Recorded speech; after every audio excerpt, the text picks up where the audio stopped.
it's Pride Month. That means you have to clap for me or else it's a hate crime.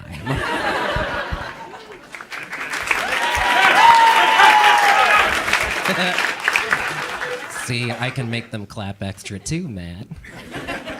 Oh, one of my favorite Pride Month activities as a gay man is I like to get on Facebook and I like to comment on clearly non-gay things and say, this is for gays, for us. Just because inevitably somebody's gonna go, what? And the one that I've been having the most fun with have been like World Cup posts. I've been getting on them being like, this is for gays, good work. Because I want somebody to go, is soccer gay? And then like they have to Google something, so they pull up their laptop, they type something like gay soccer, what pops up? They go, whoa, and slam the laptop shut real quick. Their wife opens it up later and they're like, what the fuck? I'm trying to ruin straight relationships, that's the goal. So. I'm a. Who here likes podcasts? Anybody? Podcast people?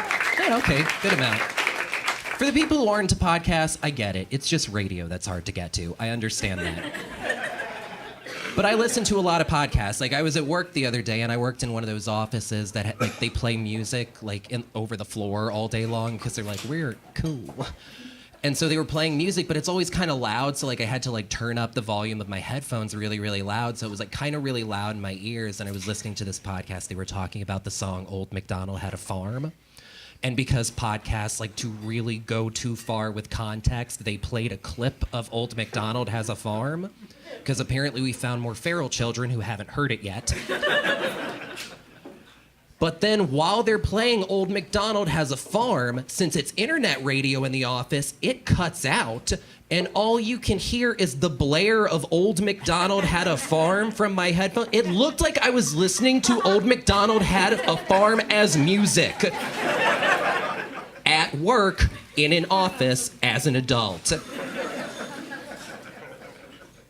And I was so deeply embarrassed. I was like, they are either going to fire me on the spot right now, or they are never going to fire me, because they're going to be like, that is trouble. We know what that is. Yeah, it was since they fired me. It was the first one. Yeah. I was recently at a bar in New Orleans. While I was down there, I was at a bar on Bourbon Street. I was down there for a comedy festival, so I was drinking during the day because the party don't stop in New Orleans. And I was talking to this woman. It was a normal conversation, and then I mentioned something about one of my exes being a man, and her face scrunched up real tight, and she goes, wait. But you don't like...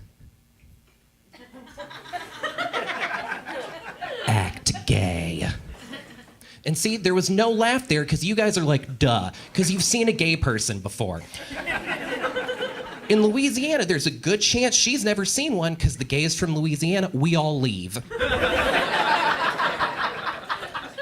So like then she starts digging in her purse, and then I remember, oh yeah, we may be in New Orleans, which is a chill place to be gay, but we're also in Louisiana, notoriously not a chill place to be gay. I was waiting for like to pull like a little pink pea shooter with a fleur-de-lis on it and be like, bang, got another one, good gal with a gun, come and take it. Like, and I was concerned about that, not because I'm like scared of death or anything. This whole thing, life is exhausting. I could, either way. I didn't want my sidewalk vigil to be on Bourbon Street. Like some drunk girl leaning over my photo being like, how do I get to the Audubon Zoo? Getting all pissed off because she's showing me her tits, but my photo's not giving her any beads. All the votive candles around it would be wax on the bottom, vomit on the top, but they'd still light.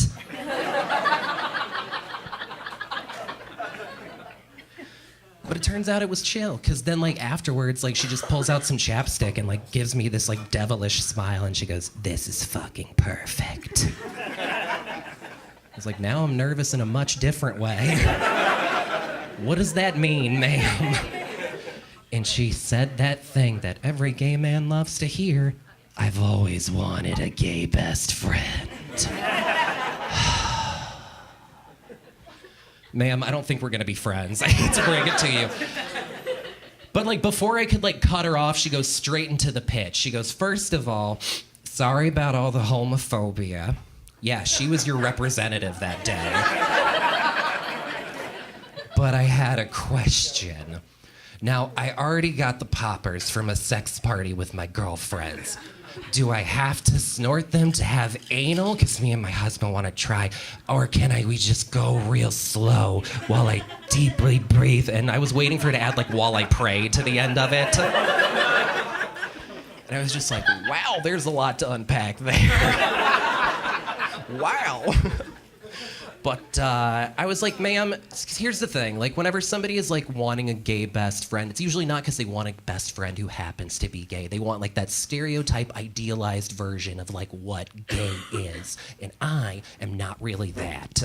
Like, I don't know how to decorate for shit. Look at how I'm dressed. Like, I was watching Steel Magnolias, and whenever she brought out her dresses, she was like, they're blush and bashful. I was like, that's just pink and pink. And then her father came in from discharging a firearm into a tree to scare birds, and he went, that's just pink and pink. And I was like, shit, that's who I identify with. I was like, so I'm not the gay you need. But I was like, here's the thing, man. Like, put that pitch in the perspective of literally any other group of people, and it will sound much worse.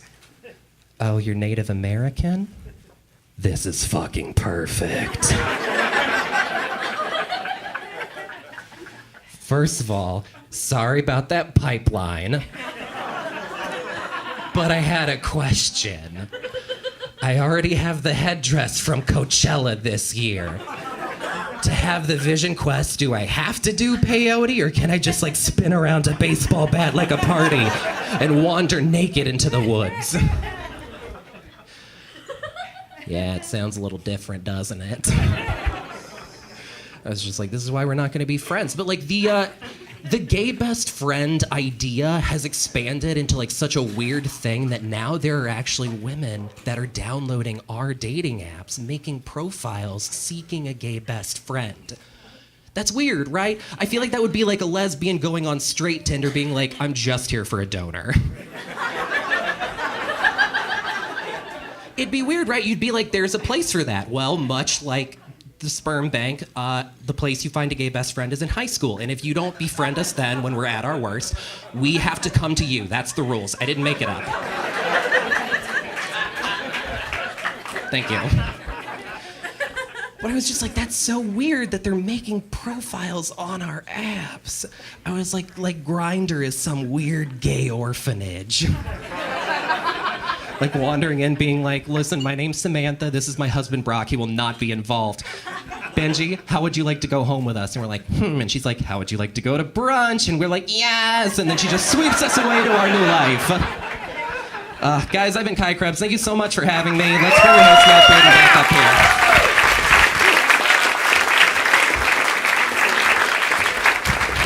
Give it up for Kai, ladies and gentlemen.